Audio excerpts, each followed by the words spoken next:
আসসালামু আলাইকুম। শীতের পিঠাপুলি আয়োজনে আপনাদের স্বাগতম।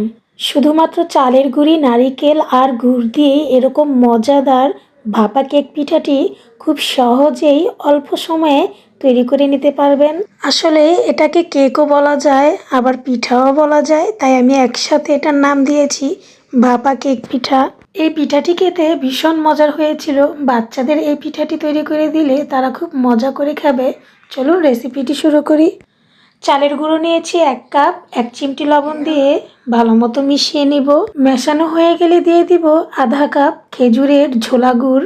আমি এখানে ঝোলা গুড়টা ব্যবহার করেছি। আপনারা পাটালি গুড় কিছুটা পানি দিয়ে চুলায় জাল করে এরপর ঠান্ডা করে এখানে ব্যবহার করতে পারেন।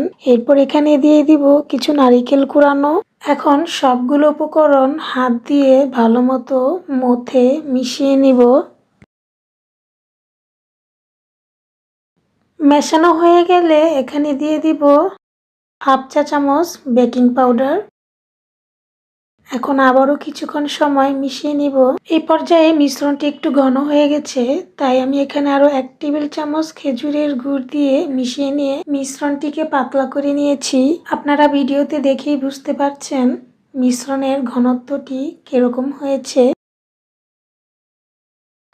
এখন একটি ঢাকনা দিয়ে ঢেকে 10 মিনিট রেখে দেব।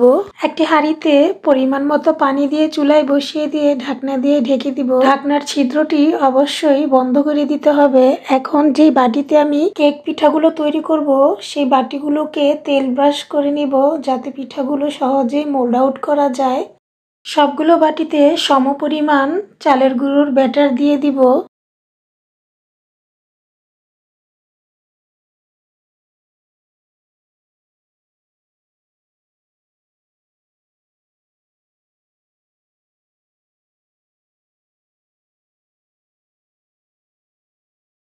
এখন পিঠাগুলো পানির ভাপে সিদ্ধ করে নিব।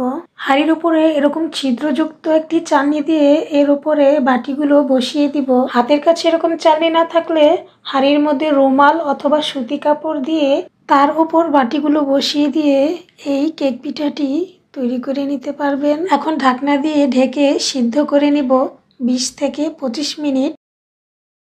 ফিরে এলাম 25 মিনিট পর। একটি কাঠির সাহায্যে চেক করে দেখব কেক পিঠাগুলো সিদ্ধ হয়েছে কিনা।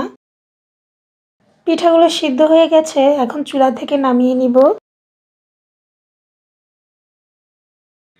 একটি ছুরির সাহায্যে চারপাশে এভাবে ঘুরিয়ে ঘুরিয়ে বাটি থেকে ছাড়িয়ে নিয়ে কেক পিঠাগুলোকে মোল্ড আউট করে নিব। পিঠাগুলো মাশাআল্লাহ দারুণ হয়েছে এবং পিঠার কালারটা অনেক সুন্দর হয়েছে।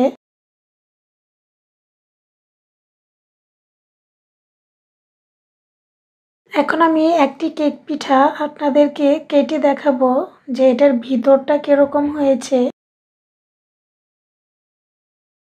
মাশাআল্লাহ, দেখতেই লোভনীয় মনে হচ্ছে। এই পিঠাটা কিন্তু বেশ মজার ছিল। আপনারা বাসায় একবার ট্রাই করে দেখবেন। দেখুন পিঠাটা কতটা সফট হয়েছে। আশা করি আমার আজকের রেসিপিটি আপনাদের কাছে ভালো লেগেছে। ধন্যবাদ সবাইকে এতক্ষণ সময় ধরে আমার রেসিপিটি দেখার জন্য। সবাই ভালো থাকবেন, সুস্থ থাকবেন। আজকের মতো বিদায়। আল্লাহ হাফেজ।